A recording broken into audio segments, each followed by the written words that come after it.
जय मां कामाख्या, जय मां जगदम्बा। दोस्तों, सभी साधक साधिकाओं का स्वागत है मेरा चैनल कामाख्या के अघोरी में। दोस्तों, आज बहुत दिनों के बाद आज आप लोगों को साधना बताने वाला हूँ। और साधना बताने से पहले कुछ शिष्यों का जवाब देना चाहता हूँ कि उन लोग का जवाब ये था, सवाल था कि गुरुजी इतने दिनों से आपका वीडियो क्यों नहीं आ रहा है। देखो, इतने दिन जो वीडियो मैं डाल नहीं पा रहा हूँ, इसका एक कारण है। एक साधना में मैं बैठा हुआ था और ऊपर से क्या हुआ था कि जिन लोगों का ट्रांसफर का कार्य था, ठीक है, जिन लोगों का ट्रांसफर का कार्य था, वो ट्रांसफर के कार्य में क्या हुआ, यहाँ पे गुवाहाटी में जिस शमशान में मैं काम करता हूँ, तो उस शमशान में क्या हुआ, देखो पूरे हमारे असम में ही है। ये 2 दिन पहले ही थोड़ा सा ठंड कम हो गया था और थोड़ा सा गर्मी का मतलब गर्मी ज़्यादा बढ़ गया था। लेकिन अभी 2 दिन पहले ही क्या हुआ कि फिर से ठंडा थोड़ा सा ज़्यादा बढ़ गया है। और मैं रात तक काम करा रहा, कम से कम 3:30 बजने ही वाले थे, 3 बजे तक मैं काम कर रहा था, साधना में बैठा हुआ था। तो उसमें क्या हुआ, थोड़ा सा ठंडा बैठ गया, स्वेटर ले जाना भूल गया और लेकर भी नहीं गया। तो उसमें क्या हुआ, थोड़ा सा गले में सर्दी बैठ गया और ऊपर से मेरा जो आवाज़ है थोड़ा सा बैठ गया, जिसके कारण बात करने में थोड़ा सा दिक्कत होता था। अभी थोड़ा सा ठीक हो गया हूँ और मेरा जो साधना था वो भी खत्म हो चुका है। अभी कई लोगों का एक सवाल था ना कि गुरुजी कम मंत्रो जप का दे दो। अभी देखो, मैंने जो साधना में बैठा हुआ था उसमें मैंने क्या किया, तुम लोगों के दादा गुरुजी का आदेश था 31 दिन में 11 लाख मंत्रों का जप करना है। और मंत्र भी कोई छोटा मोटा नहीं है। तो खुद सोचो, अगर हम जैसे लोग ही 11 लाख मंत्रों को जप करने के लिए लगता है, ठीक है, बैठना पड़ता है, तो तुम्हें क्यों नहीं लगेंगे। और एक दफा याद रखना, ये जो ज्ञान है, ज्ञान के जो ये लहर है, इसके सामने झुकना पड़ेगा।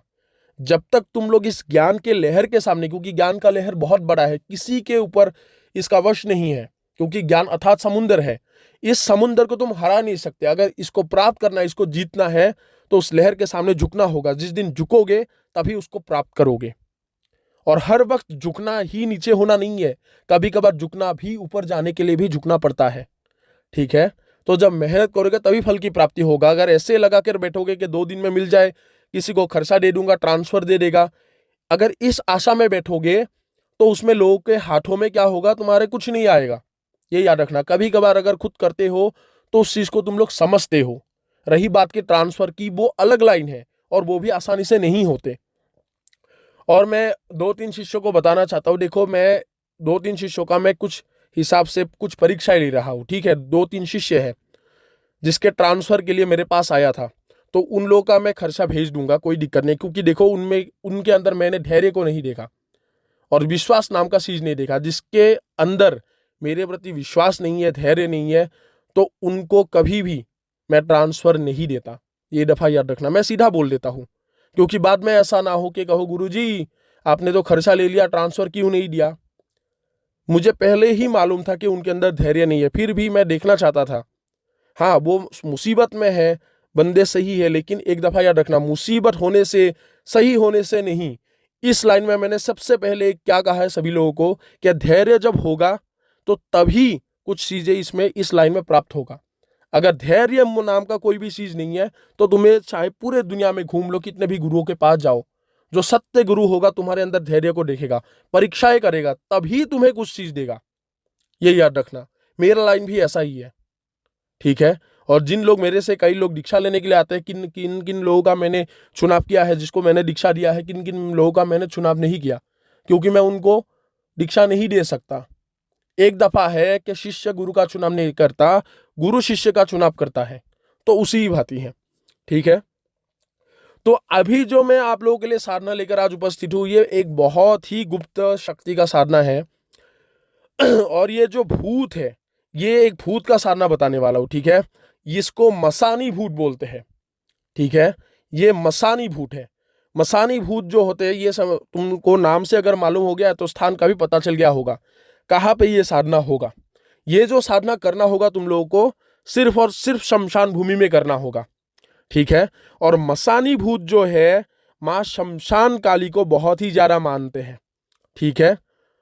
उनका ये समझ लो, उनका ये अधिष्ठात्री है। माता शमशान काली के सेवाएं करते हैं, सेवक समझ सकते हो, गण समझ सकते हो एक प्रकार का। और ये जो मशानी भूत है, ये बहुत ही तीव्र शक्ति रखने वाला, बहुत ही विशाल शक्ति का एक मालिक भूत है, ठीक है। और ये जो भूत है, ये भूत के जरिए बहुत कुछ तांत्रिक लोग करते हैं, ठीक है। और ये जो भूत का साधना है, ये मुझे तुम्हारे दादा गुरुजी ने कब सिखाया था ये बता देता हूँ। अभी शिवरात्रि आने वाले हैं, ये शिवरात्रि के दिन ही दिया था, कम से कम 3-4 साल पहले। अभी 4 साल होने ही वाले हैं, तो शिवरात्रि के दिन दिया था। तो इसी के ही कारण कल शिवरात्रि है, तो आज मैं आप लोगों को यही भूत का साधना बताने वाला हूं। ठीक है, सबसे पहले इसका कार्य बता देता हूं कि इस भूत के जरिए क्या क्या कर सकते हो। सबसे पहला होता है कि इस भूत के जरिए तीव्र मारण, वशीकरण, उच्चाटन, मोहन, ये क्रियाएं बहुत तीव्र तरह से ये कार्य करते हैं और शतकर्म के हर कार्यों को कर सकते हो। और ऊपर से एक दफा बता देता हूं कि ये जो मसानी भूत है, ये मसान से भी शक्तिशाली है। 18 प्रकार के जितने भी मसाने आते हैं, चाहे तेलिया मसान हो, कालिया मसान हो, ठीक है, हल्दिया मसान हो, जहरिया मसान हो, जो भी मसाने हैं, सभी मसानों से शक्तिशाली भूत है ये। और इस भूत के अंदर ये समझ सकते हो 100 अगर मान लो तुम मसानों को भी भेज दोगे तो उसको हरा नहीं सकता, ये इतना शक्ति रखता है। और इस भूतों के जरिए क्या क्या कर सकते हो, पहला तो शतकर्म के हर कार्य को कर सकते हो, लेकिन उच्चाटन, वशीकरण, मोहन, मारन, ये जो 4 क्रियाएं हैं बहुत ही तीव्र गति से करते हैं, इसका गुण ही है। तो ये कार्य ये तुमको सिखा भी सकता है, उसमें निपुण भी बना सकता है। ठीक है। और उसके पश्चात कई लोग क्या करते हैं, इस भूत को सिद्ध करके गड़े हुए धन को निकालना, ठीक है, कोई भी वस्तु इधर से उधर करना, शिफ्टिंग के जैसे कामों को करना। ठीक है, अगर मान लो कोई बहुत ज्यादा प्रॉपर्टी है वो सेल नहीं हो रहा है, ठीक है, भारी कीमत में सेल करना चाहते हो, उसको बता दो, वो ग्राहक तुम्हारे लेकर आएंगे। ग्राहक को लेकर आता है ये कि तुम्हें उचित मूल्य देगा जो तुम मांग रहे हो। जैसे मान लो एक फ्लैट है, एक जमीन है जिसको तुम मान लो 2 करोड़ में सेल करना चाहते हो, उसका कीमत लोग दे रहा है 80 लाख, 1 करोड़। अगर वो तुम बोलो ये 2 करोड़ में मिलने वाला कोई ग्राहक लेके आओ, वो लेके आएंगे, ऐसे रास्ता बना देंगे। कोई भी तुम मतलब कोर्ट कचहरी में फंसे हुए हो, मान लो साल भर होने वाला है, 6 महीना तुम फंसे हुए अटके हुए हो, कोर्ट का चक्कर लगा के थक चुके हो, तो इसको बता दो, वो तुम्हें केस से निकाल देंगे, चाहे कैसा भी केस हो, वो तुम्हें फंसने नहीं देंगे। जमीन के चक्कर में इसको लगाओगे, वो बढ़िया से निकाल देंगे। ठीक है, पूरे घर जमीन तुम्हारा बिकने जा रहा है, धन के अभाव में या फिर धन से तुम मान लो उधारी में फंसे हुए हो, ठीक है, किसी को तुमने पैसा उधार दिया है वो नहीं लौटा रहे, उसको लौटाना हो, ठीक है, धन का समस्या है, बहुत कर्जे में डूबे हुए हो, वो ये धन भी लाकर देता है मालिक को। लेकिन एक बात है, इस भूत के जरिए अगर कोई भी कार्य करवाना होगा तो उसके बदले इसको भोजन देना होगा। और भोजन क्या है वो मैं साधना के लाइन में बताऊंगा, वो समझ जाना, यही भोजन उसको देना होगा जो उसका प्रिय भोजन है।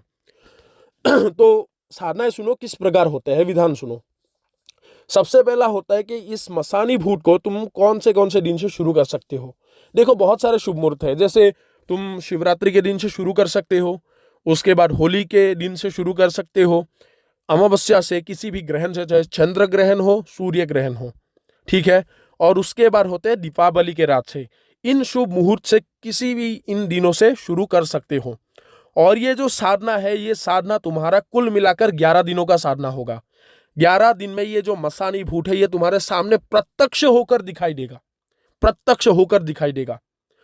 लेकिन एक दफा याद रखना, ये जो मसानी भूत है इसको अगर रखोगे तो टाइम टू टाइम हर कार्य के बदले इसको भोजन देना होगा, ये याद रखना। बिना भोजन के ये तुम्हारा कुछ भी काम नहीं करेगा। इसका एक ही है उद्देश्य कि भोजन खिलाओ और कोई भी कार्य करवा लो। इसमें ऐसा कोई भेदभाव नहीं है कि ये अच्छा ही करेगा, बुरा नहीं करेगा। अच्छा बुरा परिस्थिति के अनुसार मालिक जो बोलेगा ये भूत उसी को ही कर देगा, और बहुत ही शक्तिशाली भूत है। और इसके जरिए मां शमशान काली का दर्शन भी संपन्न कर देगा, तुम्हारा जो इच्छा है उसको भी संपन्न कर देगा। या फिर शमशान के देवी देवताओं को, क्रियाओं को, कौन से साधना से तुम उनको दर्शन कर सकते हो, तो वो भी रास्ता तुम्हारे लिए बना देता है। ये इतना शक्तिशाली होते हैं। और मसानी भूत के क्रिया को करने के लिए इन दिनों से शुरू करना होगा। आसन जो होगा वो तुम कुशा का ले लो, और वस्त्र जो है वो तुम काले वस्त्र पहनो, चाहे काले कुर्ता पजामा पहनो, काले धोती पहनो, ठीक है, बिना सिलाए हुए वस्त्र पहनो, कोई भी दिक्कत नहीं है। उसके पश्चात क्या करना होगा कि तुम्हें जो जिस माला से जप करोगे वो माला रुद्राक्ष का भी ले सकते हो या फिर काले हकीक का भी ले सकते हो, कोई भी दिक्कत नहीं है, दोनों उपयोग कर सकते हो इसमें, ठीक है। लेकिन इन दोनों के माला के अलावा तुम जैसे मान लो कमल गट्टे की माला हो जाते हैं तो इन मालाओं का तुम उपयोग नहीं करोगे, ठीक है। हाँ, और एक माला का उपयोग कर सकते हो जिसको बोलते हैं मुंड माला। मुंड माला से भी इसका जप हो सकता है। तो इन तीनों मालाओं से इसका जप किया जा सकता है। माला संस्कारित क्या हुआ हो, बहुत ही अच्छा है। हाँ, इसमें एक बात बता देता हूँ, कई शिष्यों का मेरे को मैसेज किया था कि गुरुजी मुझे माला चाहिए। तो हकीक की माला भी मांगते कई लोग, सफेद हकीक की माला जिन के साधना के लिए, कई कुछ साधनाओं के लिए, देवी देवताओं के साधना के लिए जो सिद्ध किया हुआ रुद्राक्ष की माला है वो भी मुझे मांगते हैं। तो बिल्कुल अभी क्या है, कोई लोग मेरे को बोल सकता है, तो अगर मान लो किसी को माला चाहिए तो मेरे से संपर्क करो, एड्रेस भेजो, उसके अनुसार जो कुरियर चार्जेस है वो तुम लोग को वहन करना होगा, तुम लोग दोगे, उसके अनुसार माला का जो शुल्क है वो इकट्ठे होकर लेकर तुम लोग को माला तुम्हारे एड्रेस में भेज दिया जाएगा। जिसको भी माला लेना है, सिद्ध क्या हो गया हुआ माला, तो मेरे को भेज दो। और एक दफा याद रखना एक बात है, कई गुरु क्या करते हैं, इस प्रकार ऑनलाइन माला भेज देते हैं, ठीक है, लेकिन माला जब के टाइम कार्य नहीं करते। इसका एक कारण है, ये याद रखना। देखो, माला साधना का एक बहुत ही एक जरूरी हिस्सा है, ठीक है, बहुत ही महत्व है इस माला का। तो उसमें क्या होता है, देखो, जो भी माला से जिस भी साधना को करो, वो साधना के टाइम पे विशेष रूप में वो माला किसी को दिखाना नहीं चाहिए। पहला तो ये एक बात है। दूसरा है, जब कोरियर सर्विस से भेजा जाता है, वो लोग क्या करते हैं, चेक करते हैं, माला को खोल के देखते हैं कि कोई, जैसे पिस्तौल वगैरह कई लोग भेज भी सकते हैं, पैसा वगैरह भी भेज सकते हैं, ठीक है, कोई खराब सामान भी भेज सकते हैं, तो वो लोग चेक करते हैं।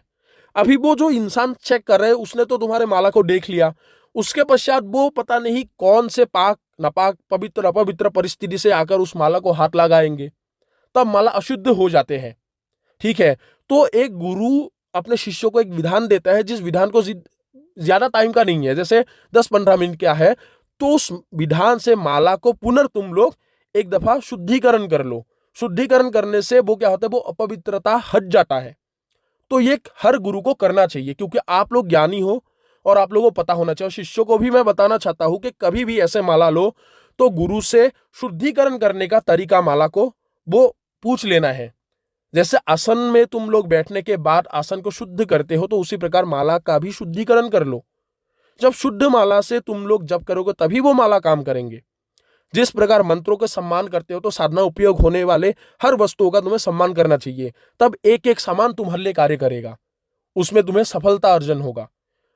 तो साधना में कभी भी, कुछ भी साधना को करो, हमेशा ये छोटे मोटे बातों को भी हाथ से निकलने मत देना, क्योंकि साधना में गलती का कोई भी गुंजाइश नहीं है, कोई भी माफी नहीं है, ठीक है।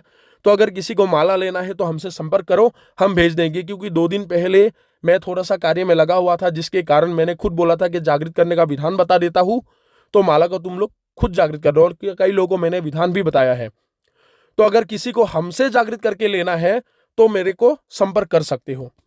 अभी साधना में आते हैं। तो विशेष वही दिनों से तुम लोग शुरू कर सकते हो। उसके पश्चात आसन मैंने बता दी है, वस्त्र बता दी है, माला बता दी है। समय कब से शुरू कर सकते हो, देखो, ये साधना जो होगा रात्रि के 12 बजे के बाद, अर्थात अर्धरात्रि के समय में तुम लोग इसमें बैठोगे। और उसके लिए तुम्हें क्या करना होगा, कुछ भोगों का सामान भी रखना होगा। सामान क्या क्या लेना है वो मैं बता देता हूं। देसी दारू का पौवा, देसी दारू इसमें लगेंगे, जो देसी दारू बनाते हैं, वहां से खुले दारू भी मिल जाते हैं, वो लोग लेके आओ। और मिट्टी के बर्तन में लेना होगा, एक केले का पत्ता लेना है, जो ऊपर वाला जो खरीदने के लिए मिल जाते हैं ना, कोमल वाला पत्ता, वो पत्ता चाहिए। उसमें क्या करना होगा कि एक प्याले में शराब डालना है। शराब डालने के बाद तुम्हें जो उसमें जो तुम्हारा इसे बोलते हैं चने, ठीक है, भुने हुए चने, वो चने लगेंगे। उसके पश्चात और कुछ वस्तुएं लगेंगे जो तुम्हें उनको भोग के स्वरूप में देना होगा, जैसे फल, 3 प्रकार के फल। उसके पश्चात तुम लोग दोगे। इसमें देखो, ये जो भूत है ये रासिक पद्धति के होते हैं, जैसे तामसिक सात्विक दोनों भोजन करते हैं। तो फल, उसके बाद जो यहाँ पे आते हैं मदिरा, तो इन चीजों को देना होगा, ठीक है। और मछली भी दे सकते हो, मछली भी इसका प्रिय खाद्य है। खाद्य मतलब आहार है। और सबसे जरूरी बात है इसमें, देखो, एक यंत्र होगा, ठीक है। एक यंत्र तुम्हें किस चीज से बनाना होगा, एक यंत्र जो होगा, जो बकरे का खून है, वो खून से एक तुम्हें यंत्र बनाना होगा, ठीक है। वो यंत्र को बना के वो यंत्र को स्थापन करना होगा तुम्हारे सामने। और यंत्र को कहाँ पे रखो, वही केले के पत्ते के ऊपर जिसमें उसको भोग दोगे, उसके अंदर। और जो ये यंत्र बनाओगे वो भोज पत्र के ऊपर बनाओगे, ठीक है। भोज पत्र के ऊपर उस यंत्र को बना के, और 3 इसमें या फिर 5 अगरबत्ती भी लगाना होगा। ठीक है, फूल की कोई आवश्यक नहीं है। ठीक है, और ये दारू दे दिए, उसके बाद भुनी हुई मछली दे दिया और भुने हुए चने दे दिए। उसके बाद क्या करना होगा, तुम्हें बांस का लकड़ी ले सकते हो, बबूल का, पलास का, इन पेड़ों का लकड़ी तुम उपयोग कर सकते हो। तो वो लकड़ी ले जाना है और आग जलाना होगा और एक चौका जैसा बना लेना है। चाहे तुम ईंटे से बनाए, फिर गड्ढा खोद के बनाओ, जिसमें एक हवन कुंड जैसे टाइप का एक बना लेना है। कोई भी चलेगा, इसमें कोई त्रिकोण हवन कुंड बनाने की आवश्यक नहीं है, ईंटे से भी बना सकते हो। आग जला लो और एक मिट्टी के बर्तन लेना होगा, जिसमें तुम जैसे मान लो कोई वस्तु को बना रहे हो, जैसे मान लो एक चने ही है, उसको अगर तुम उसको जैसे भूनते हो, ठीक है, आग में उसमें रेत डाल के भूनते हो वैसे, या फिर बिना रेत के भी भूनते हो, तो वैसे एक पात्र लेना है जो थोड़ा सा बड़ा हो, ठीक है, थाली टाइप का हो। तो उसी टाइम तुम लोगों को वो लकड़ी से आग जलाना होगा, और आग जलाने से भी पहले क्या करना होगा, वो भूत को, जो इसमें तुम मसानी भूत है, मसानी भूत का आवाहन किया जाता है। और मसानी भूत से भी पहले माँ शमशान काली के मंत्र को 3 माला जप कर लेना होगा। जप करने के बाद तुम्हें उस केले के पत्ते के सामने एक घी का हो, सरसों का तेल का हो, एक दीपक जलाना होगा, और वो भोग के आर पार उसमें एक घेरा, सुरक्षा घेरा एक बना देना है, जिसमें भोग को वो उठा के लेकर ना जा सके। ये जो भोग होते हैं, ये जो भूत होते हैं, भोग को कोई सूंघेगा नहीं, ये सीधा प्रत्यक्ष उठाकर ले जाते हैं। ठीक है, जब तुम्हें सिद्ध हो जाएगा, सिद्ध होने के बाद किसी भी स्थान में इसका भोग देके तुम आह्वान करोगे, वो तुम्हारे हाथ से वो भोग को ले जाएंगे। इस प्रकार भी भोग दिया जाता है, कोई स्थान का दिक्कत नहीं है इसको भोग देने में, और रखने में भी कोई दिक्कत नहीं है, कोई भी इंसान इसको रख सकता है। बस एक ही बात है, जिसके अंदर साहस हो वही इसको करे। तो मां शमशान काली का मंत्र को 3 माला जप कर लेना होगा। जप करने के पश्चात तुम्हें उस जो भोग है, भोग के चारों तरफ एक घेरा लगा देना है। चारों तरफ घेरा लगाने के बाद जिसमें तुम आग जलाओगे, वो थाली को रखोगे, वो घेरा भी इतना बड़ा लगा दो कि सारे सामान एक साथ अच्छे से आ जाए, कोई भी शरीर का एक भी हिस्सा बाहर ना निकले। इसलिए मैं हर लोगों को बार बार कहता हूं कि सुरक्षा घेरा बड़ा लगाओ। ठीक है, और ये जो क्रिया है, ये शमशानिक क्रिया, ये शमशान में ही करना होगा, उसके अलावा दूसरा कोई भी स्थान नहीं है। और अगर शमशान घाट नदी के किनारे हो तो और उत्तम है, बहुत ही उत्तम है, जल्दी से सिद्धि हासिल हो जाएगा।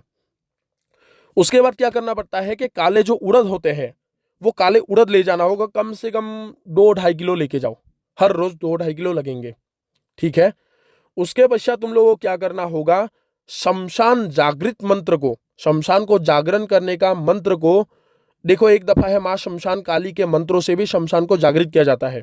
ठीक है, और बहुत है, देखो एक होता है शमशान, जैसे मान लो शमशान में जागृत किया जाता है, एक होता है प्रवास में, कहीं दूर में, मान लो तुम्हारे स्थान, तुम बाहर जा रहे हो, ठीक है, बाहर के शमशान घाट जिसको तुम नहीं जानते, उसने प्रवास में भी, अर्थात तुम जहां पे जा रहे हो दूसरे स्थान के शमशान घाट को भी जगाने का एक नियम है, उसी मंत्र से, बस थोड़ा सा बदलना पड़ते हैं। ठीक है, दूसरे गांव के शमशान में अगर क्रिया करोगे तो प्रवास बोला जाता है, अगर अपने गांव में क्रिया करोगे वो शमशान भी बोल सकते हो उस मंत्र में। तो उस मंत्र को बोल के 3 थप्पड़ जमीन में मारना है, 3 बार मंत्र बोल के, तो तुम्हारा शमशान वो है जागृत हो जाएगा। ठीक है, जागृत होने के बाद सुरक्षा घेरा लगा दो। ठीक है, सुरक्षा घेरा लगाने के बाद भूत के मंत्र को तुम्हें पढ़ के, जो उड़द है वो उसको तुम्हें बस उसके ऊपर आग जला के तुम्हें भूनते रहना होगा। ठीक है, जैसे मान लो एक जैसे कुशा का जो घास होते हैं ना, वो घास की तरह एक जारू जैसा बना लेना है, वो जारू के जैसा बना के उसको मतलब पकाते रहना है और मंत्र बोलते रहना। जब पक जाए वो उड़दों को साइड में एक थाली में रख देना है, कोई दूसरा थाल भी ले जाओ जिसमें तुम रख दो पके हुए उड़द को। और उड़द जो होगा, इसमें जो मालाएं होंगे, ठीक है, माला को दाएं हाथ से पकड़ो और बाएं हाथ से उस उड़द को बस तुम मतलब वो भूनते रहो। भूनते रहने का थोड़ा थोड़ा उड़द डालते रहना जिसमें खत्म ना हो जाए। और मंत्र जो तुम्हें जप करना होगा, वो तुम मंत्र को 21 माला जप करोगे। 21 माला, चाहे रुद्राक्ष की माला से करो, काले हकीक की माला से करो, या फिर मुंड माला से करो। ठीक है, 21 माला जप करोगे। ये करते करते क्या होगा, धीरे धीरे चीजों का आना जाना चलना वो शुरू हो जाएगा। और इसमें थोड़ा सा भयंकर दृश्य भी अंकित हो सकता है, दिखाई दे सकता है साधक को। ठीक है, जैसे मान लो काले परछाई का आना बहुत ही मतलब लाजमी सी बात है, ये होगा। उसके बाद जैसे मान लो कई शमशानों में क्या होते हैं, खुले शमशान होते हैं जिसमें पेड़ बगड़ाए होते हैं, तो पेड़ का टहनी टूटना। कई कबार शमशानों में घर जैसा बनाते हैं, आजकल शमशानों में लाइट जलते रहते हैं, सोलर सिस्टम वाला लाइट दिया है सरकार ने, तो उस शमशान में अगर लाइट जलता है तो कोने में जाकर बैठना होगा जिसमें अंधेरा हो। रोशनी में मत बैठना कि भाई मुझे डर लगता है रोशनी में ही बैठ जाता हूँ, काम नहीं आएगा। तो अंधेरे के साइड जाकर करो, ठीक है।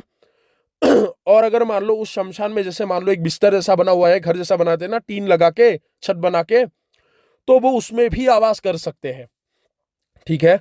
जैसे ही ये मसानी भूत का आना होता है तो आने से पहले जैसे बच्चों का हंसना, खिलना, रोना, ठीक है। कहीं मान लो कोई जैसे पत्थर जैसा है तो पत्थर गिरना, साइड में किसी ने पत्थर मार दिया हो तुम्हारे आसपास, खेरे के अंदर कुछ भी नहीं आएगा लेकिन बाहर में बहुत सारे दृश्य तुम्हें अंकित होंगे, बहुत ही ज्यादा तर्जन गर्जन होते हैं, तो उसको देखकर घबराना नहीं है। 21 माला तक तुम्हें वो उरत को वैसे ही तोलते रहना होगा, उसी प्रकार ही तुम्हें भूनते रहना है थोड़ा थोड़ा करके, जिसमें खत्म ना हो जाए। आग भी धीमे प्रकार से दो, जिसमें थोड़ा थोड़ा करके उरत को 21 माला कर सको। 2-2.5 किलो तो लगेंगे ही आराम से, ठीक है। तो उसके बाद तुम्हें करना क्या होगा, और लोबान भी ले जाना होगा, ठीक है। लोबान को अच्छे से पीस के पूरा पाउडर बना लो। पाउडर बनाने कम से कम लोबान तुम लोग 200 ग्राम या फिर 250 ग्राम लेके जाओ, ठीक है। हर रोज 250 ग्राम लेके जाओ। लेके जाने के बाद क्या होगा कि जैसे ही उरत तुम लोगों का वो हो गया, जैसे तुम लोगों का ये समझ लो 21 माला हो गई, उरत खत्म हो गया, और 21वें वाले में पूरे उरत को खत्म कर लेना है, ये भी तुम्हारे हिसाब में रहना चाहिए। जैसे ही उरद खत्म हो जाते हैं तो सारे उड़दों को चारों दिशाओं में फेंक देना है। सारे उड़दों को, जितने भी उड़द तुम लाए थे, जो तुम लोगों ने वो उड़दों को तुम लोगों ने भूने थे, सब उड़दों को साइड में तुम्हें फेंक देना होगा। जैसे ही उड़दों को फेंक दोगे, फेंकने के बाद तुम्हें अभी करना क्या होगा कि ये जो तुम लोबान को पीसे थे, ठीक है, वशीभूत मंत्र को तुम्हें 3 माला करके वो लोबान को उस आग में, वो जो बर्तन है उसको हटा देना है। उसी अग्नि में तुम्हें लोबान को थोड़ा थोड़ा डाल के वशीभूत मंत्र को 3 माला जप करना होगा। 3 माला जैसे ही जप करोगे, तर्जन गर्जन और ज्यादा तीव्र हो जाता है। हाँ, एक जरूरी चीज मैं बताना भूल गया, उसमें एक मिट्टी के जो खट होते हैं, खट बोलने से दे देगा, थोड़ा सा छोटा कलश होते हैं जिसको हम खट बोलते हैं, तो वो एक खट ले जाना होगा, और खट को एक लाल मोली से बांधना होगा, एक मंत्र को पढ़ के 3 दफा, मतलब 3 बार मरोड़ना है, गोल गोल घुमाना है। तो 3 बार जो घूमोगे, एक गांठ मार दिए, मंत्र को पढ़े, तो ऐसे 3 गांठ मारना है, 3 बार मंत्र पढ़ना है, और उसमें एक घट पानी भी रखना होगा, ठीक है। वो पानी को भी उसी के खेरे के अंदर ही रखना होगा, भोगों के सहित। जैसे ही ये चीज करोगे, मूल जो वशीभूत मंत्र को 3 माला करोगे, उसी में बहुत ज्यादा तर्जन गर्जन होता है, तो घबराना नहीं है। जैसे वशीभूत मंत्र का जप करना हो गया है, तो भोगों को उसी स्थान में ही छोड़कर बस खेरे को काट के तुम्हें घर की ओर चले आना है, आसन वगैरह उठाकर, ठीक है, बर्तनों को लेकर। और ऐसा भी कर सकते हो, वो भोगों को कोने में भी रखकर आ सकते हो। इस प्रकार जैसे ही तुम 11 दिन तक तुम साधना करोगे, 11 दिन तक करते करते तुम लोग का तीव्र अनुभव होंगे। यहाँ पे देखो, अनुभव विभिन्न प्रकार के हो सकते हैं। अभी तुम्हारा स्थान जैसा होगा, अनुभव अलग अलग होंगे, ठीक है। लोग जैसे होंगे उसी के अनुसार, उसी के ही अनुभव अलग अलग होंगे। कभी कभार कोई व्यक्ति का रूप धारण करके आवाज देकर बुला सकता है, लेकिन एक दफा याद रखना, जब भी किसी भी व्यक्ति का वो स्वरूप धारण के आवाज से बुलाएगा, वो तुम्हारा नाम पुकार कर बुलाएगा, और आवाज आएगा सिर्फ 2 बार। और विभिन्न प्रकार के जितने भी भूत प्रेत होते हैं, वो सिर्फ 2 बार ही आवाज लगाते हैं, ठीक है। 3 दफा अगर आवाज लगाते हैं तो समझ लेना वो इंसान है। 2 बार आवाज लगाएगा, अगर 2 बार आवाज लगाए तो आवाज का जवाब मत देना, ठीक है। जवाब नहीं देना है, और तुम लोग को समझ जाना है कि ये कोई इंसान नहीं है, वो शक्ति ही है जो तुम्हें आवाज देकर आसन से उठाने का प्रयास कर रहा है। तो बस तुम्हें जैसे ही क्रिया खत्म हो जाएंगे, जैसे तुम्हारा वशीभूत मंत्र का जब खत्म हो गया है, वो तर्जन गजर धीमे धीमे शांत हो जाएगा। और माता शमशान काली का एक सुरक्षा घेरा है या फिर सुरक्षा मंत्र है, जिसको शरीर में पढ़ के तुम्हें घर की ओर चले आना होगा, ठीक है। लेकिन एक दफा याद रखना, जिस यंत्र को तुमने बनाया था, वो यंत्र को उठाकर लेकर आना होगा, वो यंत्र को उस स्थान में रखना नहीं है, ठीक है। यंत्र को तुम लेकर आ जाओ। लेकर आने के बाद जैसे तुम लोगों का 11वें दिन होंगे, 11वें दिन आखिरवें माला के टाइम में वो जो मसानी भूत है वो सामने प्रत्यक्ष होकर खड़ा हो जाएगा, सामने पूरा प्रत्यक्ष होकर खड़ा हो जाएगा। और वो उसका आकृति किस प्रकार होते हैं, देखो, वो अपना आधा जो शरीर है उसको तुम स्पष्ट पूरा काला सा तुम देख पाओगे, ठीक है। और उसका ऊंचाई कम से कम 3.5 फीट 4 फीट इतना जैसा होता है मसानी भूत का। लेकिन जो बाकी का शरीर का हिस्सा होगा वो धुएं के समान, मतलब धुंधला होगा, जिसको तुम स्पष्ट रूप से देख नहीं पाओगे। लेकिन एक दफा याद रखना, इससे ये साबित नहीं होता कि वो कमजोर है, बहुत ही तीव्र शक्ति है वो भी एक। और जैसे ही प्रत्यक्ष हो जाएंगे, तुम्हारे उद्देश्य पूछेंगे कि मुझे क्यों बुलाया है तुमने, किस मकसद के लिए बुलाया है, क्या कारण है बता। तो आप लोगों को तब बोलना है अपना उद्देश्य, मकसद, किसके लिए है तू, किस कारण के लिए आप लोगों ने उसका आह्वान किया है, ठीक है, उसको बुलाया है, उसका साधना की है। तो जब आप लोगों के सामने प्रत्यक्ष हो जाए तो बाबा कहकर ही उनको संबोधित करके उनको अपना उद्देश्य बता देना है कि इस मकसद के लिए, फिर इस उद्देश्य के पूर्ति के लिए हेतु हमने आपको बुलाने का तकलीफ दिया है। तो जैसे ये बात बता दोगे तो बोलना है क्या आप मेरे लिए ये कार्य को कर दोगे, और उसके बदले में आपका जो भी पूजा होगा, जो भोग होगा, मैं आपको देता रहूंगा, ठीक है। तब वो बोलेगा कि ठीक है, लेकिन याद रहे कि जो भी कार्य मैं आपके लिए करूंगा वो कभी भी आप किसी को नहीं बता पाओगे मेरे बिना इजाजत के, ठीक है। तो ये शर्त वो जरूर बताएगा, ठीक है, और आपको हाँ भी करना होगा क्योंकि ये जो शक्तियां होते हैं वो अपनी गुप्तता को किसी के सामने बताना नहीं चाहते और ना ही इच्छुक करते हैं, ठीक है। 1.5 फुटिया का बात अलग हो जाता है, उन लोगों को किसी से कुछ मतलब नहीं। अगर 10 जनों के सामने भी प्रत्यक्ष करके दिखाना चाहते हो वो भी दिखा सकते हो, इतना बहुत शक्तिशाली होते हैं। तो जैसे ये चीज बता दे तो बता देना कि ठीक है। और उसके बाद आप लोगों को उस मसानी भूत से 5 वचनों को मनवाया जाता है, ठीक है। 5 वचन जैसे ही मनवाया जाता है उसके पश्चात मसानी भूत को बोलना है कि अभी आप हमें बुलाने का कोई निशानी दो, कोई उपाय बताओ जिससे मैं आपको बुला सकता हूं। तब मसानी भूत क्या करता है, मशान से एक अपना अस्थि उठाकर दे देगा। एक अस्थि होगा, अस्थि कोई मान लो एक खड जैसा मिट्टी के, मतलब कोई अस्थि भी ऐसा हो भी सकता है, कोई हड्डी भी हो सकता है, कोई भी वस्तु हो, लेकिन हड्डी के जैसा ही कोई वस्तु होगा। अभी मैं ये नहीं बता सकता कि अस्थि कैसा होगा, कुछ कारणों के कारण, ठीक है। तो एक आप लोगों को अस्थि देगा और वो खुद बताएगा ये मेरा अस्थि है, इसको अच्छे से रखो, ठीक है। और ये अस्थि को ले जाकर करना क्या है, तुम्हें अपने घर में एकांत कमरे में उसको स्थान देना होगा। एक लकड़ी के बाजोट बनाना होगा, पटिया बनाना होगा, उसमें एक काला वस्त्र बिछा देना है और उस अस्थि को उसी कमरे में ही उस जमीन के अंदर उसको गाड़ के रखना होगा, ठीक है। और जब भी तुम्हें मान लो ऐसा है कि तुम घर को बदलना चाहते हो, दूसरे स्थान में तुमने जमीन लेकर रखा है, तो अगर उसको आह्वान करके बोलोगे कि अस्थि को मैंने यहाँ पे गाड़ के रखा है, उसको उठा कर दो, मैं आपके अस्थि को स्थानांतरित करूंगा, वो आपको उठा कर दे देगा। तो जहां पे भी आप जाओगे तो आपने जगह में उस अस्थि को स्थान देना होगा।